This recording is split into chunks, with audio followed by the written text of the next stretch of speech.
Sir Trump వచ్చిన తర్వాత మనకి అమెరికాలో చాలా చేంజెస్ వచ్చాయని తెలిసిన విషయాలు. సో ట్యాక్స్ గురించి అవ్వచ్చు, అండ్ రీసెంట్గా వచ్చేసి కూడా వీసా, O1 వీసా అని కూడా మనకి తెలుస్తుంది. సో దీన్ని మనం ఎలా చూడాలి, అసలు ఇంకేమేమి మార్పులు చేర్పులు జరిగాయి ఆఫ్టర్ ట్రంప్ ఏంటి?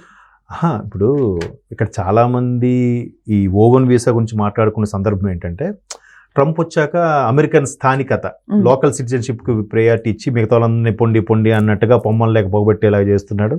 ఇప్పటికే స్వదేశీ విద్యార్థులతో పాటు విదేశీ విద్యార్థులు కూడా ధర్నాలు ర్యాలీలు చేస్తున్నారు. సో దీనివల్ల వాళ్ళకే నష్టం. అమెరికా ఆర్థిక పరిస్థితి అసలే బాగాలేదు. భయంకరమైన నిజం ఏంటంటే, మనకన్నా అప్పులు ఎక్కువ ఉన్నాయి వాళ్ళకి. అది చాలా మందికి తెలియదు. అమెరికా ఒక పెద్దన్న, అమెరికా అభివృద్ధి చెందిన దేశం అనుకుంటాం, కానీ వాళ్ళకి కూడా భయంకరమైన అప్పులు ఉన్నాయి. అవన్నీ కవర్ చేయడానికి ఆ దేశం మీద సుంకాలు, ఈ దేశం మీద సుంకాలను బిల్డప్ ఇస్తున్నాడు ఈయన ప్రెసిడెంట్. ఇకపోతే వీళ్ళందరూ వెళ్ళిపోండి అంటే ఈ H1B వీసా మీద వచ్చిన వాళ్ళు, లేదంటే ఉద్యోగం మీద, ఇలా రకరకాల చదువుకోవడానికి, ఉద్యోగానికి, ఎక్కడి నుంచి అక్కడ డెప్యుటేషన్ మీద వచ్చిన వాళ్ళు ఇవందరూ కూడా వెనక్కి వెళ్ళిపోయే పరిస్థితి వస్తే మరి ఆదాయం తగ్గుతుందిగా. కాకపోతే దాన్ని జస్ట్ మార్చి ఈ విధంగా పెట్టాడు నేను అనుకుంటున్నా. చాలా మంది ఏంటంటే, అబ్బా ఇదేదో బాగుందిరా, దీనివైపు వెళ్ళిపోదాం మన వాళ్ళు అనుకుంటున్నారు, ట్రై చేసుకుందాం అని అనుకుంటున్నారు. కానీ వాడి ప్లానే అది. మళ్ళీ దాన్ని రిలీజ్ చేసాడు అనుకోండి, ఆ H1B వీసా మీద రండి అంటే, ఇదేంటి పిచ్చి తొక్కలకలా ఉన్నాడు, ముందే వద్దన్నాడు, ఇప్పుడే రమ్మంటున్నాడు అనుకుంటారు కదా. అందుకని గేర్ మార్చాడు అంతే. ఇలా వెళ్ళినా అలా వెళ్ళినా ఒకటే, ఏ రాయితో కొట్టినా పళ్ళు ఉన్నట్టు మళ్ళీ ఇది పెట్టి దానికి ఒక 7-8 రకాల ప్రమాణాలు ఉండాలని పెట్టాడంట. అంటే స్పోర్ట్స్ కేటగిరీ కానీ, ఒక స్కాలర్ అయినా అయి ఉండాలి, స్పోర్ట్స్ పర్సన్ అయినా అయి ఉండాలి, లేదా సీనియర్ జర్నలిజం గురించి సంబంధించి తెలిసిన వాడు అయి ఉండాలి, లేదా ఒక టెక్నికల్ వాల్యూస్, ఏదో రకరకాల కేటగిరీలు పెట్టి, సైన్స్ అండ్ టెక్నాలజీ, మొత్తానికి విద్య, కొన్ని రకాల కళలు, వీటన్నిటిలో నిష్ణాతులు అయిన వాళ్ళకి దానికి పర్టికులర్ ఒక సెపరేట్ సర్టిఫికెట్ ఉన్న వాళ్ళకి ఇస్తాము అని అంటూ ఏం పెట్టాడు. దానికైతే చాలా ఎక్కువ ఖర్చు ఉండేది. సుమారుగా ఒక $1,000 నుంచి $8,000, అంటే ఆల్మోస్ట్ $1,000 అంటే ₹1,00,000 అనుకోండి. ఇప్పుడున్న వాల్యూ 80,000 చేంజ్. ఒక $8,000 అంటే సుమారుగా 8 లక్షలు. ఇప్పుడు దీనికి చాలా తక్కువ రేట్లో చేస్తున్నాడంట, ఈజీగా ఒక 60-70 వేల్లో అయిపోయేలాగా. సో కుదిస్తున్నాడు. పైగా ఇట్లాంటి కొన్ని అమెండ్మెంట్స్ పెడుతున్నాడు.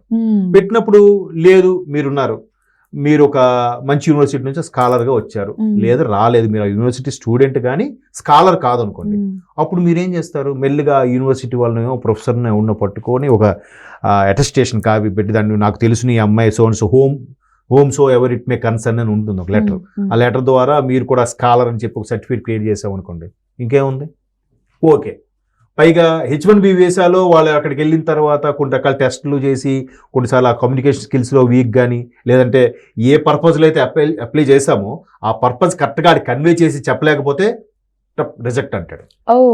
అవన్నీ దీనికి అదేం లేదంట. అప్పటికంటే ఇప్పుడు సేఫ్ కదా.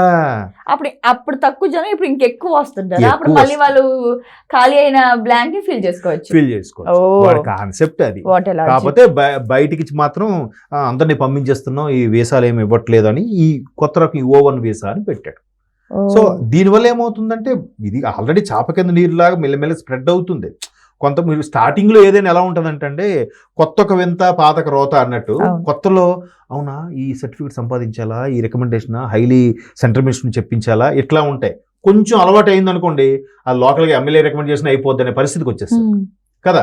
సో ఇంక 2020-21 నుంచి కూడా ఇలాంటి పెట్టే ఉందంట యాక్చువల్గా. బట్ అప్పుడు అంతమంది వెళ్ళలేదు. వెళ్తే అప్పుడు వీసా ఎక్స్టెండ్ అవుతుందా అవ్వదా అని కొన్ని డౌట్స్ ఉండేవి. ఇప్పుడు ట్రంప్ వచ్చాక ఏం చేశాడంటే, దాన్ని స్టార్టింగే ఒక 3 ఏళ్ళ వరకు ఇస్తున్నాడంట. అంటే 3 ఏళ్ళ వరకు ఇస్తారంటే దానికి కూడా మళ్ళీ చిన్న అమెండ్మెంట్ ఉంటుంది ఆ వీసాలో కూడా. 3 ఏళ్ళ వరకు ఇస్తారు. ఈ 3 ఏళ్లలో సుమారుగా ఒక 10 సార్లు వెళ్ళి రావాల్సి ఉంటుంది. 10 సార్లు, లేకపోతే 3 6 సార్లే వెళ్ళి రావచ్చు. ఒకసారి వెళ్తే 6 నెలలకు మించి ఉండకూడదు. అలా కొన్ని నిబంధనలు ఉంటాయి. మామూలుగా రెగ్యులర్గా ట్రాన్స్పోర్ట్ వీసా మీద వెళ్ళే వాళ్ళు, ట్రావెలింగ్ వీసా కానీ, ఒక టూరిస్ట్ వీసా కానీ ఇచ్చినప్పుడు ఇలాంటి అమెండ్మెంట్ పెట్టిస్తారు. దీనికి కూడా అలాగే ఏదో పెట్టారు. బట్ 3 ఏళ్ళ తర్వాత దాన్ని మళ్ళీ ఎక్స్టెండ్ చేసుకోవచ్చు. అంటే స్టార్టింగ్ ఆ ప్రాపర్ సర్టిఫికేట్ సంపాదించడానికి మీరు స్కాలరా లేదా టెక్నికల్ పర్సనా ఏదో అని ఆ సర్టిఫికేట్ సంపాదించడమే కష్టం, కానీ సంపాదిస్తే ఇంకా హ్యాపీ. 3 ఏళ్ళు అయిపోయింది, వాడు వెళ్ళినా వెళ్ళకపోయినా మళ్ళీ ఎక్స్టెండ్ చేసుకుంటాడు కదా. సో అందువల్ల ఇప్పుడు మాకు తెలిసిన ఫ్రెండ్స్ వాళ్ళ పిల్లలు కూడా వెళ్ళి ఆల్రెడీ ఎంఎస్ అది చేసిన వాళ్ళు చేస్తున్నారు.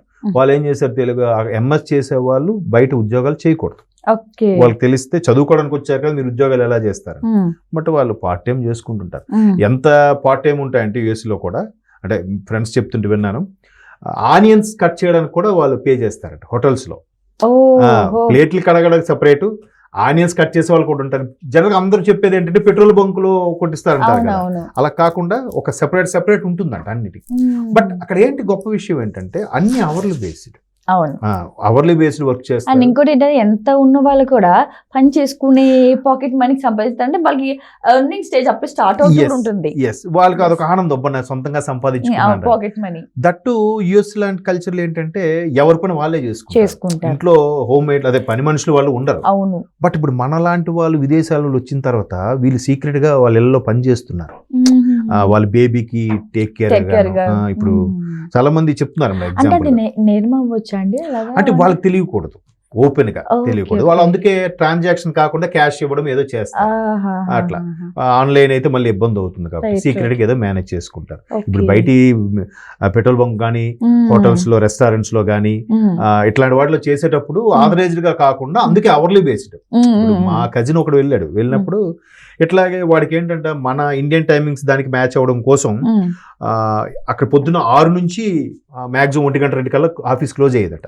ఈ రూమ్కి వచ్చి ఒక 1 అవర్ పడుకున్నాక ఈవినింగ్ ఏం చేయాలరా అనుకునే టైంకి సరే పెట్రోల్ బంక్ అది చెప్తుంటారు కదా, పెట్రోల్ బంక్ వెళ్ళి అడిగాడంట. అడిగితే అక్కడ ఒక ఇండియన్ ఉన్నాడంట, ఏదో నార్త్ ఇండియన్. అడిగితే ఇక్కడ కాదు పక్కన రెస్టారెంట్ వెళ్ళి అడిగితే ఆ రెస్టారెంట్ లో ఇట్లా ఆనియన్ కట్ చేసి చేస్తా ఉన్నాడంట. సరే చేస్తాను.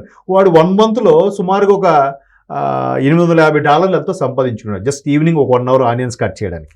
వండర్ఫుల్, హ్యాపీ కదా. అంటే $1000 వరకు వెనకేసుకున్నాడంటే వాళ్ళు అక్కడ డెప్యుటేషన్ మీద ఇచ్చిన శాలరీ ఉంది, ఎక్కడ శాలరీ ఉంది, అది పాకెట్ మనీకైనా సరదాగా ఇట్లా వెళ్ళాను రా నేను సంపాదించుకున్నాను వచ్చి సరదాగా ఉంటుంది. సో అట్లాగా వీళ్ళకి అవసరం, ఎస్పెషల్లీ ప్రపంచవ్యాప్తంగా ఏ కంట్రీ తీసుకున్నా ప్రతి 100 మందిలో 25 మంది భారతీయులే. ఏ కంట్రీ తీసుకున్నా అంటే 1/4 అంట. ప్రపంచంలో అత్యంత జనాభా ఉన్న దేశం మనదే కాబట్టి. దట్టు ఇప్పుడు అమెరికాకి వెళ్ళే వాళ్ళు ఎక్కువగా బ్రెజిల్ వాళ్ళు, భారతీయులు సెకండ్ ప్లేస్ థర్డ్ ప్లేస్ లో ఉన్నారు. అందులో మళ్ళీ మన తెలుగు వాళ్ళు ఎక్కువ బాగా ఉన్నారంట. సో ఇది అంతా ఓవెన్ వీసా కొంచెం అమెండ్మెంట్, చాలా మందికి వెసులుబాటు కూడా. రైట్. అవును. Thank you sir, thank you so much. Thanks.